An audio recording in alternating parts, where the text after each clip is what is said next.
you get the thingies from, they'll have ginger. I want a juice bar. No, you don't have to have a juice, they'll have shots. Mummy, I don't want a juice bar. Alright. Don't embarrass me, alright? Alright. Into the Manosphere, or Inside the Manosphere, part 3. You can see the Daily Mail has put this caption here. Just this clip from Inside the Manosphere. As you know, a documentary by Louis Theroux on Netflix about Inside the Manosphere.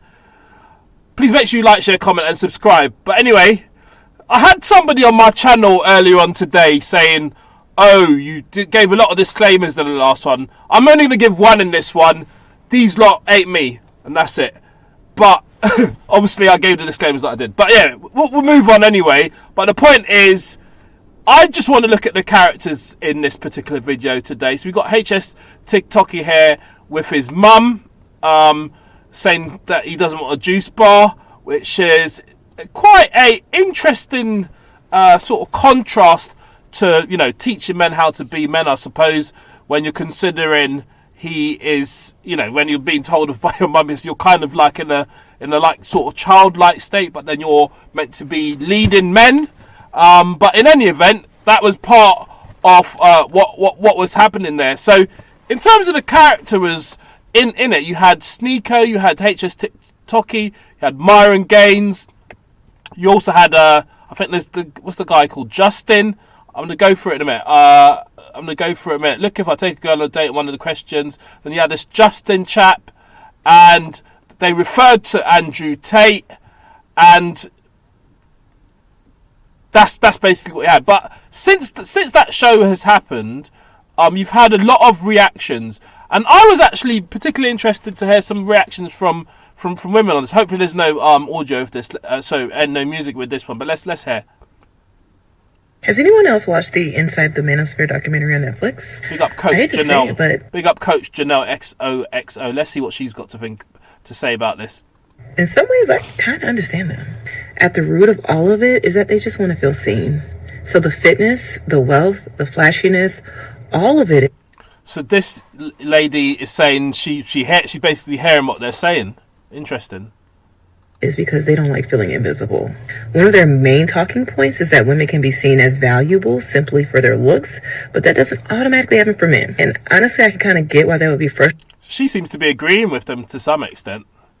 But it's really a conversation that men need to be having with each other, considering it's other men who are the ones that are propping women up for their beauty, but men in the manosphere end up taking it out on women instead, and they try to diminish us. So she's critiquing. So as much as she's understanding where they're coming from, she's critiquing the fact that they seem to be taking out their frustrations on women.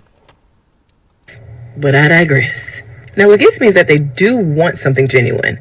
They really do want love, but they keep creating dynamics where women become financially dependent on them. Then they turn around and resent those same women for it by asking them, what do you bring to the table? They're terrified of being... Interesting. No, big up Coach Janelle. She's really kind of breaking down a kind of view on it. Let me see if there's any other ones that might be... Can you name a single thing? Let me see this one here. Look around. Can you name anything that a woman has built in our plain sight? Really? Okay, let's go. Wi-Fi, something this guy shouldn't have. So she's saying that this chap, Justin, I think his name was Justin, is completely wrong, suggesting that women haven't created anything. And she's right. Women have created loads of things. What's she talking about? You know. Access to the technology that made Wi-Fi possible was invented by a woman named Hedy Lamarr. Without her work, we wouldn't have Wi-Fi, Bluetooth, or GPS. We wouldn't be watching Netflix. It seems. Something on all your posh cars. Windshield wipers. Invented by a woman named Mary Anderson. There you go. And she makes her point well, and she's supporting it with evidence. So, I mean that's what you kind of had, and that's why you'll never get me saying I'm supporting what these men are saying, because they're chatting a lot of it was a lot of rubbish. I'll be honest with you, just making bold statements without any backing, but it is appealing to a certain subset in society. You had a situation like this, and as I say, we're looking at the characters.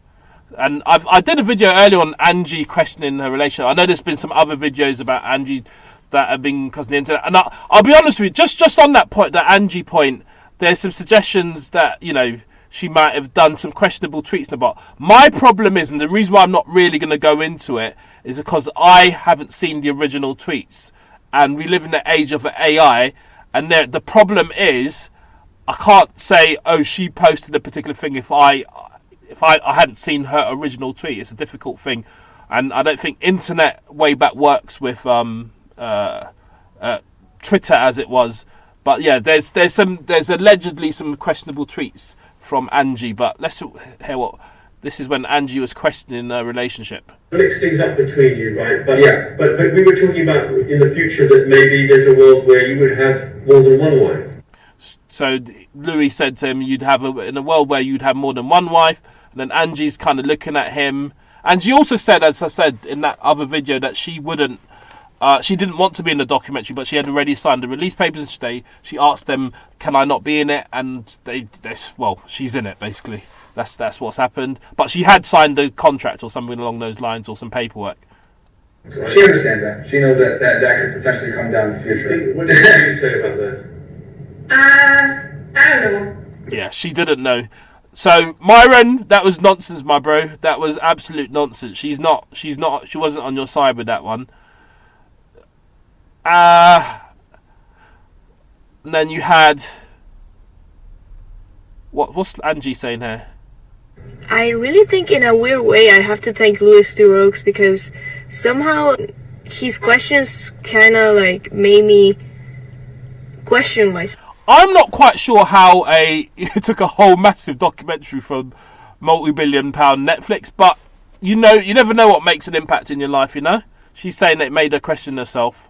And the future of everything, and that is something that I truly had. I must comment though, a lot of people are not believing her what she's saying, because there are clips of her. It seemed like she knew that she wasn't in a proper relationship with him, but I don't want to get into all of that. But she's one of the, you know, what's her name, Angie or something. She's one of the people, and as I said, there was that interview with Hstikkytokky. Can you hear me now? Yeah. I'm not going to do the music thing, but yeah, let's look at the characters anyway. So you've got Hstikkytokky. So we're going to just go and see what his what wiki comes up. You know, so he's 24. It's called Harrison Sullivan. His dad is a former rugby player, as far as I understand, known for fitness, crypto, and dating content, and educated private school Essex. I'm not going to go into some of the other stuff because, you know, I'm not sure how verified Wiki is. But he's done boxing. He won by technical knockout after dropping Fempson 3 times. There had been some physical altercations. Yeah, he had crashed his McLaren 720S, but he managed to get he got a suspended sentence or something? Yeah. He was given a suspended sentence and disqualified driving 2 years or 300 hours unpaid work. So a bit of a driving issue there. So that's Harrison Sullivan, and let me just see inside the Manosphere. Let's just go to that. So it's going to show who was in it. Pretty sure. So Wired stated that inside the Manosphere built on themes he had explored frequently in previous documentaries: cult-like grouping, misogyny. I'm not going to go for all of it. Creation of content and racism. And he had allegedly contacted Andrew Tate to discuss filming with him. And Andrew Tate apparently said, "I'm the most relevant man on the planet. Who are you? You were relevant years ago." Tate followed this with a Google Trends shot comparing Tate's and Furrow's search interest over time. According to Furrow, I heard Furrow state his own search was down there, deaf in a graph where Tate's was quite high. This is true. Tate is extremely well searched. So yeah, Tate wasn't interested in going in. So these were the people basically, yeah. So I already looked at Harrison Sullivan. Then you had Myron Gaines and you had Sneako. So Sneako and Justin Waller and Ed Matthews was in it briefly, I think. So Sneako is he's 27. He's got 51,000 followers on YouTube. Been active since 2013 when he began uploading, filming man on the street interviews. He's had a few bans on the platforms, so Twitch, and then he began streaming on Rumble. He was banned from TikTok in 2024 for alleged violent, misogynist content. Sneako criticised Twitch after it reinstated some other streamers. Launched new videos and he got reinstatement. And so his main YouTube channel, so in October 2025, his main YouTube channel and second channels were reinstated after nearly 3 years of suspension and X reinstatement as well. And yeah, there are some, things that he said which are caused issues. So we go back and look at Myron Gaines, Fresh and Fit podcast. A lot of people have watched it. A lot of people have watched it along in lockdown. He's with a lot of models discussing all sorts of politics, gender dynamics, personal finance as a podcast. There's some other stuff as well, but do you know what? And they were demonetized on YouTube, the Fresh and Fit podcast streams. I say he's quite a major part of the Manosphere, but I saw him back down from a lot of the things, and he was kind of presenting the front, in my view, which wasn't really supported by his then girlfriend, was it Angelina or something? But Fresh and Fit, 1.4 million subscribers on YouTube, 2023 was demonetized. Let's check a range schedule. So he's got all sorts of. He's given basically a lot of relationship advice, and there's some other alleged stuff as well. And so we'll go back to Justin Waller. So Justin Waller's got a he said he pays £20,000 a month rent, but he doesn't have a Wikipedia profile. I mean, it is what it is. Not everybody's got a Wikipedia profile, but some people, there's a few stories on it. So he's not in on Wikipedia, but let's see what the tab says. Hopefully there's no ads. Can't do the ad thing. Let me just scroll up on this. I agree, but okay, those are all stories. Great. Okay, so didn't start online. He started in construction. Still allegedly. Obviously, this is what they're reporting. Founded Red Iron when he was just 24. So he's been working a lot. Airplanes, Costco, Room to Go, Amazon Build and Steel. So he does steel work. Real estate. He claims to own, and I don't know. I'm not going to even state that because I don't know if it's backed by anything. I have no idea. It may well be. He runs content across Instagram and YouTube. In the real world and the business academy linked to Andrew Tate's. Apparently they're suggesting that he's got a huge net worth. On BuzzFeed, 20 reasons why men suddenly turned on the Manosphere that will help restore your faith in the humanity after watching the new. So turned on the Manosphere. So they're suggesting that the them aren't liking what these Manosphere people are doing. That's what it's basically saying. There's and some of the ways and the people that were spoken about. There's hypocrisy. They talk down on single mothers that end up marrying one. They talk down on workers, but then rely on them for content. So that's a bit of irony. So they're listing a number of things. There's some quite strong stuff here. But there's a lot of basically several critiques. I mean, go and read this article from BuzzFeed, but there's loads of different critiques of the documentary. Mostly just the fact that the arguments didn't make sense logically, and the fact that most problems that they blame on women were caused by men. And finally, simply put, I actually spoke to women. So so this is so that's a bit of a critique. That's a bit of a critique of the show from BuzzFeed there. Time magazine. I might not be able to open this because I know they like to ask you to sign up to subscriptions and stuff. Except all. At one point, he founded a construction company. The message cleared that men made the world, women did not. That claim is not to ignores history. It confuses who got the credit if who did work. Women have always helped build society. They built in ways the law often failed to recognise. That is true. I've studied history myself. Even studied history at Oxford. Let's delete that. But yeah, it's a fact. I spent some time studying history at Oxford, and women have always played a major part in building society. So this is very accurate. I studied microhistory, but they built homes and businesses, schools and churches, communities and institutions. They raised children's, stabilised families, sustained neighbourhoods, started companies, led movement, carried, and it's true, they weren't recognised. I mean, the right to vote, even the right to own property, it wasn't in the UK. It wasn't. Women didn't have it. Basically, they didn't. These are facts, and I think this might be even from an American perspective, but it's very true. It's saying here that real men do not need to diminish women to affirm themselves. So that's kind of the Times article on that. So that's Justin. And just going back, and then there's Ed Matthews. Now, Ed Matthews, as I say, doesn't have a Wikipedia post. And as I say, the purpose of this video is to look at the main characters. Obviously, Louis Theroux is the main character, and I'm gonna look at him in the end of this, towards the end of this video. So Ed Matthews, the internet personality.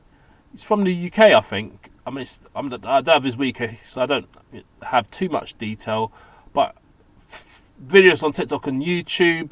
He seems to kind of play a good cop, bad cop with what's his name, with Hstikkytokky. I think they're associated in some way. So that's Ed Matthews views anyway. And then finally Louis Theroux. If it does come up, so I might have to type it in.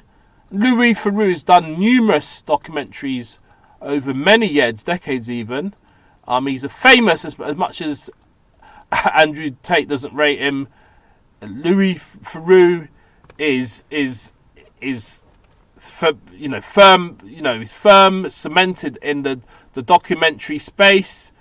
British journalist, British Academy Television Awards, Royal Television Awards, graduated from Oxford. I'm not going to go into my experience at Oxford, but I had an interesting experience at Oxford myself. But anyway, after graduating from Magdalen College, Oxford, Theroux moved to the United States and worked as a journalist for Metro Silicon Valley and Spy. He moved into television as a presenter of offbeat segments, so he was doing a lot of TV work. Went to Westminster School, and Louis Sebastian. Okay, fair enough. French, that is a French name, isn't it? Theroux. While his paternal grandfather was Theroux, Italian American grammar school. He's got older brothers, right, television presenter, raised in Catford. He's from South London, and he's been friended with Ada Buxton, Joe Cornish, and Nick Clegg, who used to be Liberal Democrat leader. So he started work in the United States in 1992. So he had an opportunity to kind of centralise in that culture. Then he's looked at different subcultures, black nationalists, white supremacists. I'm not going to say that one. And when Louis met different British celebrities in different parts of their lives, he exposed Jimmy Savile. Did some good work exposing Jimmy Savile. And then there's some other ones. I'm not going to mention these people's names because I'm not going to mention their names. There's a lot of madness that's gone on in British culture. Scientology's looked at as well. My Scientology movie. So that was, Forbidden America, interviews, settlers. And then, of course, in 2026, Inside the Manosphere. So, and then he's got a production company called Minehouse. Is it Minehouse that's produced Inside the Manosphere? I'm not sure. Maybe it has. He's got a book called The Call of the Weird, travels in American subcultures, done podcasts, other appearances. I'm not really interested in his personal life. This is about the journalism, and so that's Louis Theroux. So this has been part 3 to Inside the Manosphere. Just looking at the characters, really. What did you think about the show? What do you think about what's come out after the show's taken place? There's been a lot of clips. I have never seen more bots than right now with this Louis Theroux doc coming out. So he's saying that Harrison saying that he's seen there's a lot of botted stuff. What else are we looking at? Lufrui caught stumbling over words after HS Mums confronts him. Let's hear that. So you're making money off the back of someone that... Yes, they're saying that he's making money off the back of somebody who's dealing with sort of the immorality. Can we talk about Louis though? How was he at the tour? Okay, Makita Oliver, remember her from back in the day presenting and that. Let's see what this lady's got to say about it. How many people saw these? Listen. So I watched this last night. This is Gracia Ordonez. Big her up. Let me see what she's saying about it. I was pissed. It's like I auto trigger myself. I decided to auto trigger myself. Seeing so many hurt little boys cosplaying as big tough men. So she's saying that the characters that I'm referring to are cosplaying as big tough men. And as I say, I started this documentary, and my show's going to finish soon. With him saying I don't want a drink bar or whatever it was. But anyway, big up. Please make sure you like, share, comment and subscribe. And for now, I'm done talking.